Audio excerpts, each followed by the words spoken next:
Hi. Seems to be more and more discussion these days on TV about the differences between a one-plane and a two-plane golf swing.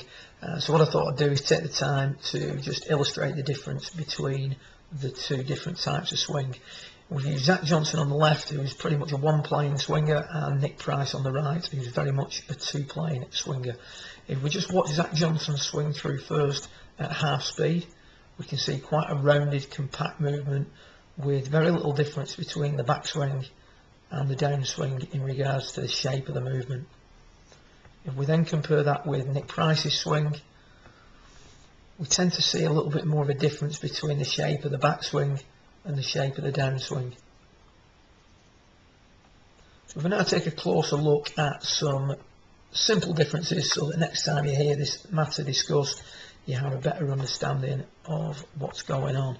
First of all, if we look at the angle of the shaft halfway back, what we tend to see with a one-plane swing is the shaft angle points more towards the golf ball, whereas with a two-plane swing,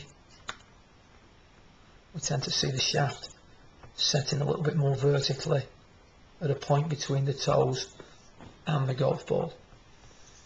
If we then look at what happens at the top of the backswing, we tend to see with a one-plane swing that the shoulder angle and the arm angle are matched, whereas with the two-plane swing we see a much steeper arm plane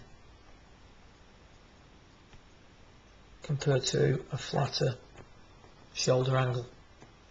Then if we take a little bit of a look further into the downswing, what we're now going to see with Zach Johnson is that he's going to return the club on a very, very similar plane to which he took it back. You can see that the club is back on that line. So there's the one plane idea. He's took it back on one angle and returned it on the same angle.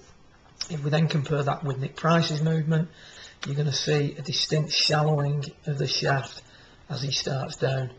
So you can see that the shaft is on a completely different plane to which he took it back. So there's the big difference between a one-plane and a two-plane golf swing. If we just play those movements through once again, just so that you can highlight the difference in shapes, and what you're going to see, one-plane swing, quite a rounded, simple movement. Two-plane swing, more of a change of direction, more of a high maintenance, harder to control, harder to time movement. So my suggestion would be, if you're limited for your practice time, work a little bit more on the one-plane movement.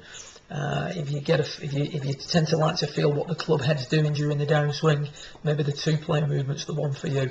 But at least now you know the difference between the two, so you can go away and work on your swing with a little bit more clarity. Good luck, and if you need anything, you know where to get a hold of me.